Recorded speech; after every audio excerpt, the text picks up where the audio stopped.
복음, 하나님께서 주시는 기쁨의 소식, 복된 소식, 영어로는 good news라고 그러고 헬라어로는 뉴앙겔리온이라고 말합니다. 그런데 여러분, 복음이 무엇인지 가만히 생각해 보십시오. 복음. 하나님께서 우리에게 말씀하시는 모든 것이 다 복음입니다. 복음은 예수 그리스도가 이 땅에 오신 것만이 복음이 아니고, 물론 제일 중요한 복음이지만은 하나님께서 이 세상에 사람을 만드시고 그 사람들에게 하셨던 모든 말씀이 다 복음이에요. 왜 그런 거 아니? 하나님은 우리가 이 땅에 살면서 하나님의 은혜로만 살기를 원하셨거든요. 그래서 아담은 영적인 존재입니다. 하나님께서 아담에게 에덴 동산에서 그 말씀의 언약을 주셨죠. 그 말씀의 언약은 육체를 위해서는 동산에 있는 각종 나무 실과를 먹으라고 그랬습니다. 복음이죠. 실과를 먹어야 사니까. 그죠? 그러면서 동시에 선악을 알게 한 나무 실과는 먹지 말라. 먹는 날엔 정령 죽으리라. 이것은 그 아담, 영에게 주신 하나님의 말씀이었어요. 그러니까 다른 과일은 다 먹을 수 있지만은 저 선악을 알게 한 나무 실과는 먹으면 안 됩니다. 영이기 때문에 사람이 떡으로만 살 것이 아니요 하나님이 입으로 나오는 모든 말씀으로 살 것이라고 그랬습니다. 개나 돼지나 짐승 같은 것들은 하나님 말씀이 필요 없어요. 그러나 사람은 영적인 존재이기 때문에 두 가지 양식이 필요합니다. 하나는 땅에서 나는 과일, 나무 열매, 그것이 육체를 위한 양식이에요. 그래서 동산에 있는 각종 나무 실과를 먹으라고 말씀하신 것이고, 그러니까 복음이죠. 그것도, 그죠? 복음. 그런가 하면은 영은 하나님의 입에서 나오는 모든 말씀으로 사는 거기 때문에 하나님은 말씀의 계명을 주신 거예요. 선악을 알게 한 나무 실과는 먹지 말라. 먹는 날은 정령 죽으리라. 그러니까 먹지 말라고 그랬다고 해서 그게 나쁜 게 아니에요. 하나님의 말씀이에요.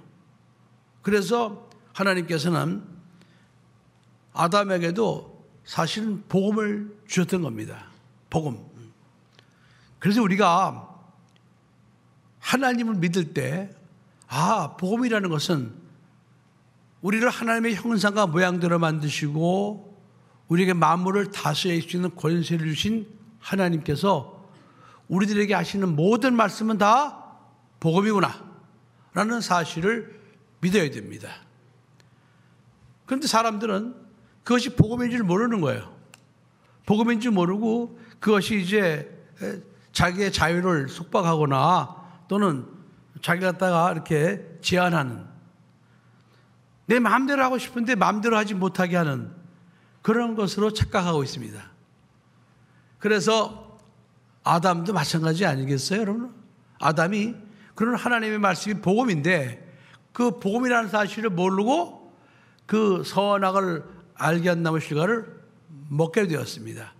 그러니까 그게 먹지 말아야 복음인데 먹었으니까 그 아담은 먹은 거에 대한 죄의 책임을 본인이 지지 않을 수가 없었습니다. 그래서 그는 영은 사망하게 되고 에덴 동산에서 쫓겨나가게 되고 육체는 온갖 저주를 받게 된 것입니다. 그리고 마귀의 소유, 마귀의 종이 되어버리고 만 것입니다. 자, 이렇게 해서 예수님이 이 땅에 오시기까지 계속 진행된 것이 구약 성경 전체 히스토리예요. 전체 내용이에요. 하나님께서 이스라엘 백성들에게 계명이라는 복음을 또 주셨어요. 그러면은 그 계명이라는 복음을 받은 이스라엘 백성들은 이것이 하나님께서 주신 계명인데 이건 우리에게 복된 계명이야. 그러니까 이 계명은 무조건 지켜야 돼. 이런 믿음을, 선한 믿음을 가지고 하나님의 계명을 대해야 되는데 이스라엘 백성들 입장에서는 이 계명은 왜 우리 마음대로 살지 못하게 만드는 거야? 왜 안식일날 일도 못하게 만드는 거야? 왜 우리가 우상에게 절도 하지 못하게 하는 거야? 왜 우리가 육체에 하고 싶은 대로 하는 걸 못하게 만드는 거야? 왜 남 욕도 못하게 만드는 거야? 내 입 가지고 내가 말하는데. 뭐 이런 식으로. 그러니까 하나님께서 이스라엘 백성에게 주신 그 계명 자체를 이스라엘 백성들은 저건 복음이라는 사실을 알지 못했던 거예요. 그러니까 그들은 자기 마음대로 하고 싶어서, 자기 소견에 옳은 대로 살고 싶어서 그 계명을 무시하고 자기 마음대로 살았던 것입니다. 그런데 마음대로 살다 보니까 마음대로 사는 거에 대한 책임을 본인들이 다 지게 된 거예요. 그래서 이스라엘 백성들이 하나님으로부터 택함받은 하나님의 백성이지만 그들이 하나님의 복음을 갖다 거역했을 때는 거역한 것에 대한 죄의 책임을 본인들이 질 수밖에 없었고, 그것도 그들이 회개하면 또 하나님께서도 그들을 또 용서해 주시고 또 그들을 또 이제 복을 주시고, 그러다가 또 살다가 또 이제 살만하면은 또 그들이 또 하나님의 복음을 또 무시하고 자기 속에 오른 대로 살고, 이것이 계속 반복되는 것이 구약 성경 전체 내용이에요. 그러고 나서 예수님이 이 땅에 오신 것입니다.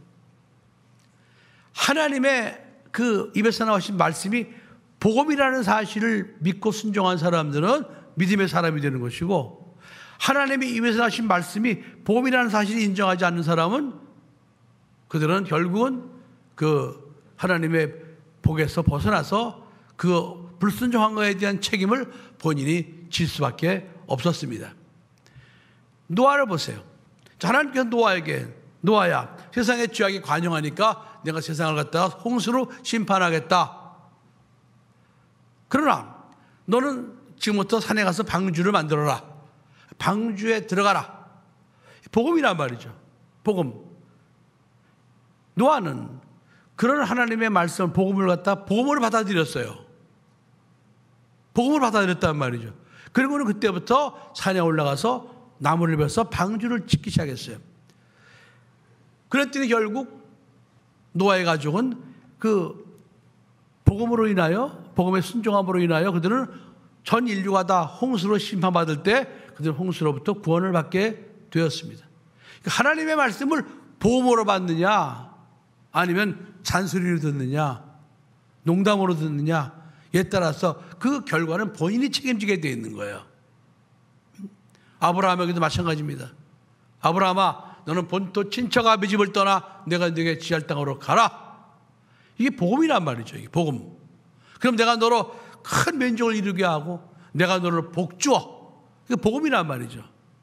아브라함은 그 하나님의 말씀이 자기 소견에는 참 이게 불합리하고 참 어떻게 본토 친척 아비 집을 떠날 수 있단 말이야. 내가 복받자고 본토 친척 아비를 떠나? 자기 생각에는 그런 생각이 들 수도 있지만은, 그러나 아브라함도 그것이 하나님의 복음이라는 사실을 믿었기 때문에 본토 친척 아비 집을 떠나게 된 것입니다. 믿음의 사람 다 그랬어요. 모세도 그랬습니다. 다윗도 그랬습니다. 그러나 대표적인 인물 사울을 보세요. 사울은 하나님의 말씀이 복음이라는 사실을 그는 인정하지 않았어요. 아말렉과의 군대 전쟁에서 하나님께서는 아말렉에 있는 모든 남녀노소를 불문하고 가축까지 다 죽여라. 이게 복음이거든요. 우리가 생각하기에는 너무 잔인한 거 아니야? 어떻게 뭐 좀 왜 다 죽이라고 그래? 우리 입장에서는 그것이 복음이 아니라고 생각이 들 수도 있겠지만은, 그러나 내 소견을 꺾어버리고 저것이 복음이야. 저 말씀이 복음이지. 그리고 그 말씀에 순종을 해야 되는데 사울은 자기 생각에 하나님 말씀을, 복음을 거역했어요. 그래서 그가 하나님의 말씀을 버렸기 때문에 하나님으로부터 그도 버림을 받게 되었습니다. 여러분, 우리는 하나님의 말씀이 복음이라는 사실을 믿어야 됩니다. 내 생각에는 내 생각과 맞지 않아. 내 소견은 맞지 않아. 하지만 내 소견은 이해가 안 돼도, 내 소견과 맞지 않아도 저건 하나님이 내게 주신 복음이야. 아무리 비합리적일지라도 저건 복음이야. 하나님 말씀은 복음입니다. 아멘? 네. 그걸 복음으로 믿고 순종하는 사람과 그걸 복음으로 받아들이지 않는 사람의 결과는요, 하늘과 땅 차이예요. 큰 차이가 날 수밖에 없는 겁니다. 앞으로 우리 사랑하는 수지사님 가족들은 오늘 특별히 성탄절을 맞이해서 하나님의 입에서 나오신 모든 말씀이 다 복음이다. 이런 사실을 여러분들이 믿고 복음에 순종하는 여러분 되시기를 예수의 이름으로 축복합니다. 하나님께서 독생자 예수 그리스도를 보내셨어요. 그리고 예수 그리스도를 믿으라고 그랬어요. 믿으면 너희가 구원을 받는다고 그랬어요. 어떤 사람들은 별 얘기를 다 하죠. 불신자들은. 꼭 예수만 믿어야 구원을 받느냐. 사람이 착하게 살면 구원받는 것이지 선한 일을 하면 구원받는 것이지 얼마나 여러 가지 다양한 말을 합니까? 그러나 우리 하나님께서는 그렇게 말씀하지 않았어요. 저 예수 그리스도를 너희가 믿어야 돼. 저 예수 그리스도가 너희 모든 죄를 다 대속해 주었으니까 저 예수 그리스도의 공로를 너희가 믿어야 돼. 그럼 너희는 구원받는다 그랬어요. 이걸 농담으로 여기는 사람들, 이걸 잔소리로 여기는 사람들은 절대로 구원을 받지 못합니다. 그러나 저건 정말 복음이야. 저건 복음이야. 복음이라는 사실을 믿고 예수 그리스도를 자기 마음으로 믿어 의에 이르고 입으로 신해서 구원에 이르는 그 믿음을 가지고 갖게 되면 결국은 그는 하나님의 은혜에 의해서 구원을 받게 된다는 사실입니다. 그러니까 하나님 말씀 모든 게 다 그래요, 여러분. 하나님께서 하신 말씀 따라서 하세요. 하나님의 모든 말씀은 우리에게 복음이다. 한 번 더. 하나님께서 하신 모든 말씀은 우리에게 복음이다. 여러분, 이런 선 믿음이 우리 심령 속에 있어야 돼요. 그래야 우리가 하나님의 말씀이 선포될 때 그 말씀에 기쁨으로 순종할 수 있는 자원하는 믿음을 갖게 되는 거예요. 그리고 설령 그 말씀에 불순종했을 때는 하나님의 말씀이 복음이라는 사실을 믿을 때 불순종한 사람들은 돌이켜 회개라도 할 수 있잖아요. 그죠? 회개. 돌이킬 수도 있잖아요. 그런데 그걸 사실을 모르는 사람들은 회개를 하지 않습니다. 그러니까 그 불순종한 게 그대로 남아서 그게 남아서 끝나는 것이 아니라 남아서 그것이 싹이 나요. 불순종에 싹이 나요. 그것이 또 줄기가 자라고 불순종에 꽃이 펴요. 불순종에 열매를 맺게 된다 이 말이에요, 여러분. 여러분, 하나님께서 독생자 예수 그리스도를 보내실 때 이 땅에 오셔서 온갖 고난을 다 받게 했습니다. 그래서 예수님께서 이 땅에 오실 때부터 가난한 몸으로 오셨어요. 그것은 우리 인간들이 죄 때문에 생긴 육체의 저주 중에 하나인 가난을 대신 짊어지기 위해서 예수님이 가난한 몸으로 오셨다고 고린도후서 8장 9절에 말씀하셨습니다. 또 예수님께서 이 땅에 오실 때 오셔서 저주의 십자가를 지기로 예약을 하고 오신 거예요. 예정을 하고. 왜 그랬느냐? 이 땅에서 죄 때문에 온갖 저주를 받고 있는 우리들의 저주를 예수님이 대신 짊어지시기 위해서. 그래서 갈라디아서 3장 13절에 나무에 달린 자마다 저주 아래 있다 하면서 예수님이 그 십자가에 매달리신 겁니다. 또 예수님께서 채찍에 맞으심으로 우리의 모든 질병, 그 질병을 예수님이 대신 앓으셨어요. 이사야서 53장 5절에 그가 채찍에 맞음으로 너희가 나음을 입었도다. 예수님께서는요, 이 땅에 오셔서 십자가대로 죽으시기 전에 그런 온갖 고난을 받으셨어요. 그리고 예수님이 결국 십자가에 못 박혀 피 흘려 죽어주신 것입니다. 이것이 예수 그리스도께서 이 땅에 오셔서 우리를 위한 목적이었어요. 그러므로 우리는 예수 그리스도가 딱 우리의 구주로 영접할 때, 예수 그리스도 안에서 나에게 예수 그리스도의 고난이 나에게 복음이 될 수 있어. 복음이야. 이런 사실을 믿어야 되는 거예요. 자, 그런데 우리가 어느 것이 제일 중요한 복음이냐? 예수님께서 우리의 가난을 짊어지신 게 제일 중요한 복음이냐? 예수님께서 채찍에 맞으신 것이 우리를 위한 제일 중요한 복음이냐? 예수님께서 저주의 십자가를 지시고 한 것이 우리에게 제일 중요한 복음이냐? 아니면 예수님께서 십자가에 달려 우리의 피 흘려 우리의 모든 죄를 대속해 준 것이 가장 중요한 복음이냐? 이 복음에도 우선순위가 있어요. 여러분에게는 어떤 것이 여러분에게 제일 중요한 복음이라고 생각하십니까? 부자 되는 거, 예수 믿고, 예수 믿고 건강해지는 거, 예수 믿고 집안이 평안해지는 거. 네, 이것도 여러분 복음은 복음이에요. 예수께서 이루신 공로니까 복음은 복음이에요. 복음 아니라는 얘기가 아닙니다. 그러나 여러분, 그보다 더 중요해서 우선해야 될 복음이 있어요. 그게 무엇인가 하니 우리를 위해서 피 흘려 죽어주심으로 우리를 죄에서 구원하신 그 사실, 그것이 복음이에요. 진짜 복음이에요. 진짜 복음.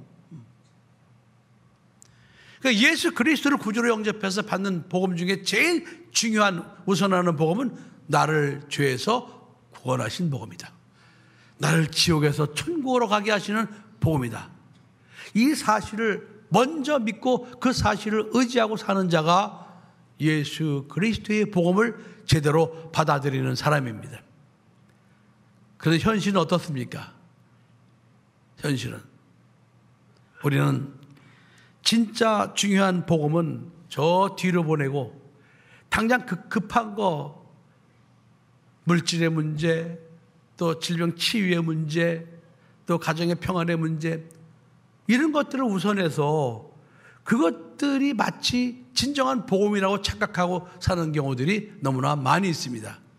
그러나 여러분들이 예수님께서 피 흘려 죽어주심으로 우리를 죄에서 구원하신 그 진짜 중요한 그 복음의 은혜를 여러분들이 받아들이지 않으면, 그것이 제일 중요하다는 사실을 여러분들이 받아들이지 않으면, 그 다음에 예수님께서 하셨던 그 고난의 복음은 여러분들에게 온전히 임할 수가 없습니다. 우선순위가 있는 거예요.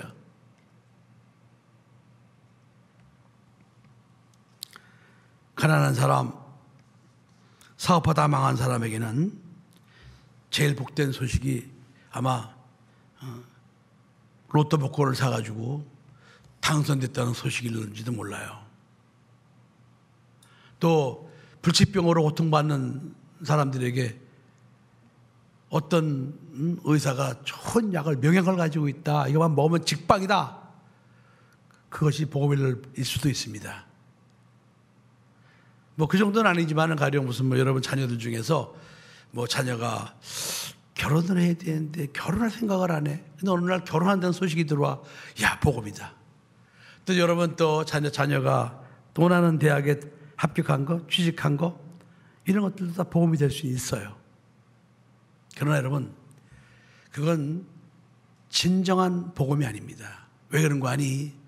그 복음의 유효기간은 영원하지 않아요. 나에게 만족을 주지 못합니다. 길어봐야 몇 달, 아니면 정말 길어봐야 몇 년, 다 사라지게 돼 있어요. 영원히 효력이 없어요. 그러나 예수님께서 피 흘려 죽어주심으로 우리를 죄와 사망에서 건지시고 우리를 지옥에서 천국으로 인도하시는 그 은혜, 그 복음, 그 복음의 효력은 영원하다는 사실을 믿으시기 바랍니다. 그건 영원한 거야. 영원해. 그래서 우리가 신앙생활하면서 그 복음의 은혜를 여러분들은 반드시 기억하고 감사하는 삶을 살아야 됩니다. 하나님께서 독생자 예수 그리스도를 이 세상에 보내신 그 목적, 그 복음의 은혜, 그걸 늘 가슴속 깊이 생각하면서 늘 하나님 앞에 감사하고 그것에 먼저 감사해야 돼요. 그게 성탄의 의미입니다. 그 전에 삼성그룹의 창시자 이병철 회장이 이제 폐암에 걸려서 세상을 떠나게 됐는데, 그 사람이 이제 그 당시 카톨릭 대학교의 무슨 박모 교수한테 24가지의 어떤 질문서를 써가지고 그걸 보냈습니다. 사람들은 야, 저 돈병철이가, 그러니까 돈이 하도 많으니 그때는 그 사람 성이 바뀌었어요. 그때는 성이 이신데 돈시로 바뀌었습니다. 돈병철이라고 그랬어요. 저 돈 많은 돈병철이가 혹시 저기 봉투에다가 무슨 뭐 유산을 좀 물려주려고 그러나 아니면 좋은 데 쓰려고 그러나 그렇게 생각을 했는데 막상 그 봉투를 열어보니까 거기에 어떤 내용 24가지가 써 있었는 거 아니 다 영적인 거였습니다. 쉽게 말하면 하나님께서 사람을 영혼이 있다고 그러는데 그 영혼의 실체를 어떻게 알 수 있느냐 뭐 이런 거 있잖아요. 또 하나님께서는 또 무슨 사람이 죽고 나면 영혼이 뭐 천국과 지옥으로 간다 그러는데 그걸 어떻게 증명할 수 있느냐 이런 거 있잖아요. 하나님이 천지만물을 만들었다는데 그걸 어떻게 증명할 수 있느냐 이런 거 있잖아요. 하나님은 사랑이시라면서 왜 천국과 지옥을 만들어 놨는지 모르겠다고 이런 거 있잖아요. 24가지 전체가 그 영적인 문제였습니다. 그런데 그가 그 편지를 보내고 병세가 중해져서 이렇게 그만 세상을 떠나고 말았어요. 여러분, 그분에 있어서 복음이 뭐였습니까? 바로 구원이었어요. 그 사람은 우리나라에서 제일 가는 부자였어요. 그에게는 지금 돈이 필요한 게 아니에요. 그에게는 영적인 문제, 구원이 필요한 거였습니다. 근데 그걸 누가 자기한테 가르쳐 주지 않으니까 아무도 자기한테 와서 복음을 전한 사람이 없었다는 거예요. 그 사람은 겉으로 보기에 아무것도 부족함이 없으니까 누가 그 사람한테 가서 예수 믿으라고 그러겠어요? 근데 그 사람은 안에서 스스로 가진 거 다 가졌는데 안으로 그런 영적인 갈망 그런 것을 가지고 있었던 것 같았습니다. 여러분, 이건 공식적으로 드러나는 거예요. 비공식이지만은 그 정주영 회장도 그가 그 아산병원에 입원해 있으면서 자기 담당 주치에게 그랬다는 거예요. 자기 전 재산의 반을 줄 테니까 나를 갖다 1년만 더 살게 해달라고. 1년만. 10년도 아니고 1년만. 이게 인간들이 가지고 있는 현실적인 문제고. 근데 그럼에도 불구하고 모든 걸 다 가진 사람, 이병철 회장은 영적인 문제 해결이 그에게 너무나 갈급한 일이었습니다. 그러니까 결국은 여러분, 우리가 정말 먼저 믿음으로 갈급하게 가져야 될 게 뭐냐? 우리가 구원을 받는 그 문제예요. 구원이에요. 구원. 거지 나사로는요, 가난하게 살았어요. 온갖 질병으로 고통받았어요. 그럼에도 불구하고 가난은 그에게 관심사가 아니었어요. 그의 관심사는 뭐예요? 자기가 구원받느냐 안 받느냐. 그거였어요, 여러분. 스데반 복음을 전하다가 돌에 맞아 죽게 되었어요. 아니, 복음을 전하는데 왜 돌에 맞아 죽습니까? 그러나 그 가운데서도 그의 관심사는 뭐냐? 구원이었어요. 구원. 그러니까 모든 인류에게 중요한 관심사는 뭐냐? 결국은 구원입니다. 강도짓 하다가 사람을 죽여서 예수님과 함께 십자가에 못 박히게 되었던 그 마지막 강도도 마지막 순간의 관심은 뭐예요? 구원이었어요. 예수의 나라, 예수여 당신의 나라에 임하실 때 나를 기억해 주세요. 구원이었어요. 여러분들은 죽음이 앞에 있지 않고 또 젊은 사람들은 그들이 그렇게 갈구했던 구원의 중요성을 잘 모르는지 모르겠지만, 그러나 여러분, 나중에 결과적으로 우리가 가져야 될 가장 중요한 관심사는 구원이라는 사실 여러분 꼭 믿으시기 바랍니다. 결국은 구원이에요. 여러분 세상 떠날 때 여러분들이 관심을 가졌던 모든 것도 아무것도 가져갈 수가 없어요. 다 필요 없는 거예요. 다 소용없는 거예요. 구원에 관심 갖기를 예수 이름으로 부탁합니다. 바로 우리를 갖다 그런 인류 최대의 고민, 거기서 우리를 건져내기 위해서 하나님은 독생자 예수 그리스도를 이 세상에 보내주시고 십자가에 못 박혀 피로 죽게 하시면서 그 피를 믿는 우리들을 갖다가 구원의 은혜를 베풀어 주신 것입니다. 이것이 바로 온 인류에게 가장 필요한 기쁜 소식입니다. 제일 기쁜 소식이에요. 이 기쁜 소식을 갖다가 믿음으로 갖고 있는 사람들은 이 세상 살아가면서 두려워하지 않아요. 염려하지 않아요. 왜? 나는 언제 죽어도 가장 중요한 예수 그리스도의 복음, 나는 구원받았으니까. 여러분, 구원받으셨습니까? 그 기쁨이 있어야 돼요. 그 감사가 있어야 돼요. 그 감격이 있어야 돼요. 그래서 우리가 죽음과 상관이 없다고 생각할 때 나 같은 죄인을 사망과 온갖 저주에서 건져주신 예수 그리스도의 대속의 은혜를 감사해서 열심히 헌신하고 열심히 충성하고 그렇게 살면서 하나님의 나라를 준비를 하는 사람이 지혜로운 믿음의 사람이라는 사실 여러분 꼭 믿으시기 바랍니다. 목자들이 양을 치고 있을 때 천사들이 나타나서 온 인류에게 임할 기쁨의 소식을 전한다. 저 아기 예수는 하늘에서는 영광이고 땅에서는 그냥 평화가 아니고 땅에서는 기뻐하심을 입은 자들 가운데 평안하다고 그랬습니다.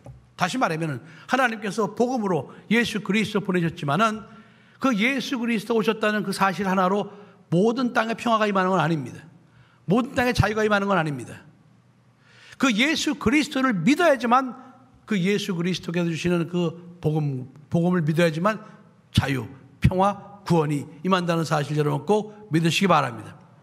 세상에서는 그 기뻐하심을 입은 자들 가운데 평화로다. 그 기뻐하심을 입은 자들을 빼버리고 하늘에는 영광, 땅에는 평화, 이 두 가지만 말하고 있어요. 이런 어떤 미혹입니다. 그래서 우리는 이 땅에 살면서 우리가 예수 그리스도가 이 땅에 오신 그것을 제일 기뻐해야 됩니다. 근데 안타까운 것은 우리나라가 지금 이 성탄절의 의미가 사라지고 있어요. 제가 필리핀에 가보면요, 필리핀은 여러분 9월부터 성탄절이 시작됩니다. 9월. 그래서 제가 그랬어요. 필리핀에 선교하는 사람들에게, 당신들은 복받은 사람들이다. 왜? 이렇게 예수님의 이 땅에 오신 그것을 기뻐하는 그런 나라에서 선교하고 있으니까 여러분들은 복받은 사람들이다. 그냥 필리핀에 가면 여러분 9월부터 막 길거리마다 성탄 트리가 세워지는데요. 우리나라 광화문에 세워진 거 그건 비교도 안 돼요. 엄청나게 큰 성탄 트리가 막 사거리 같은데 막 사거리 코너마다 있어요. 코너마다. 게다가 막 얼마나 멋있는지 몰라요. 막 그 성탄 트리가 문화가 발달돼갖고, 게다가 막 길거리 가로등에도 막 그냥 막 휘황찬란하게 그 뭐 이렇게 만들어가지고 번쩍번쩍하게 만들고요. 백화점, 뭐 식당 어디 할 거 없이 전부 다 기쁘다고 좋으셨네. 고요한 밤, 거룩한 밤. 하여간 이 캐롤송이요. 캐롤송이 막 얼마나 많이 들리는지 몰라요. 얼마나. 그걸 9월부터 시작해. 9월부터. 그러니까 하나님께서 이 땅에 보내신 독생자 예수 그리스도의 오심을 알리는 그 성탄절을 그렇게 전 국민이, 어쨌든 전 국민이 그렇게 기쁨으로 맞이하는 그것을 볼 때마다, 야, 이 나라가 정말 영적으로 복받은 나라구나, 그런 생각이 들어요. 근데 왜 그런 생각이 드는지 아세요? 아쉬워서 그런 거예요, 여러분. 우리나라도요, 과거에 못 살 때, 그 전에 통행금지가 있고 그럴 때 크리스마스 이브로만은 통행금지 해제가 됐습니다. 그래가지고 그때는 정말 크리스마스만 기다리는 거예요. 그래가지고는 교회에서 그냥 뭐 전야제 아주 정말 거창하게 하고요. 학생들은 학생들끼리 모여서 뭐 거기서 이렇게 게임도 하고 선물 교환도 하고 카드 교환도 하고, 청년은 청년대로. 그리고 그때는 눈도 많이 왔어요. 그래 놀다가 보면 하얀 소복이 길바닥에 쫙 깔려 있습니다. 그러면 또 감성 예민한 학생들이 거기서 같이 또 그냥 눈 덮인 길을 갖다가 걸으면서 거기서 데이트도 하고 뭐 이런 그 아슬한 추억들이 있어요. 그러니까 성탄절이 얼마나 정말 참 성황하고 얼마나 멋졌는지 모릅니다. 추억이 있잖아요. 여러분들 중에도 아마 그런 추억이 있는 분들이 있죠? 성탄절, 크리스마스. 그런데 지금은요, 제가 어제도 보니까 이 죽전 지역에 그냥 성탄절인지 평일인지 그냥 똑같아요. 뭐 다를 게 하나도 없더라고. 하나도 없어, 다를 게. 예수님께서 이 땅에 오신 그 성탄의 기쁜 소식이 이제 이렇게 다 죽어버리고 말았구나. 저주가 딴 게 저주가 아니라 바로 이게 저주구나. 하나님께서는 독생자 예수 그리스도를 이 세상에 보내셔갖고 십자가에 못 박혀 빌려 죽게 하시면서 우리를 죄에서 저주에서 구원하시려는 열정을 가지셨는데 그 열정이 우리나라에서는 이제 다 식어지고 말았구나. 그래서 얼마나 안타까운 생각이 들었는지 모릅니다. 이사야서 9장 6절로 7절에 보면요, 예수님이 이 땅에 오시기 약 700여 년 전에 선지자잖아요. 이사야 선지자는 어떻게 예언했는가 하니 한 아기가 우리에게 낳고 한 아들을 우리에게 주신 바 되었는데 그 어깨는 정사를 메었고 권세자라 말이에요. 권세자 어깨, 숄더. 그래서 그 이름은 기묘자라. 이건 놀라운 이름이라 이 말이에요. 영어로는 wonderful. 또 그 이름은 모사라. 모사라는 뜻은 카운슬러, 상담자라는 뜻이에요. 그러니까 그 한 아기로 아들로 이 땅에 오시는 그분이 이렇게 어깨에는 권세가 있다는 거예요. 그 이름은 놀라운 이름이래요. 그리고 그 이름은 상담자라는 거예요. 그런데 그 아기가 어떤 분인 거 아니? 전능하신 하나님이라. 그 아기가 아들로 태어나신 그 아기가 전능하신 하나님이래요. 그리고 또 그 아들로 태어난 아기가 영존하시는 아버지래요. 그리고 그 아들로 태어난 아기가 평강의 왕이래요. 다시 말하면 이 땅에 오신 예수 그리스도는 말씀이 육신이 되어 이 땅에 오신 하나님이라 이 말입니다. 아멘. 이 세상에 하나님이 필요해서 하나님이 육신의 옷을 입고 오신 거예요. 하나님 우리에게 그런 복된 소식을 알려주셨고 우리에게 그런 은혜를 베풀어 주셨습니다. 그러니까 모든 인류에게 다 예수가 필요한 거예요. 모든 인류에게 다 성탄이 필요한 거예요. 우리에게만 필요한 것이 아닙니다. 그러므로 우리는 그런 사실을 알고 인류가 종말을 구하기 전까지 아니면 내가 이 세상을 떠날 때까지 주 예수 그리스도 성탄의 기쁜 소식을 우리가 천하만방에 전파하는 그런 삶을 살아야 됩니다. 뭐가 중요한 것인 걸 알아야 돼요. 뭐가 필요한 것인 걸 알아야 됩니다. 온 인류가 잘 몰라서 그렇지 사실은 온 인류에게 성탄의 기쁜 소식은 다 필요한 거예요. 일단 구원은 받아야 돼요. 아멘. 2022년 이제 오늘 성탄절인데 우리가 앞으로 우리 수지산성교회가 이런 사실을 우리가 알고 앞으로 이 성탄절의 계절에 이 성탄의 기쁜 소식을 뭐 딴 데는 멀리 나가서 못한다 할지라도 우리가 살고 있는 이 지역만이라도 성탄의 기쁜 소식을 알릴 수 있는 우리 교회가 되기를 예수 이름으로 간절히 소원합니다. 기도하시겠습니다.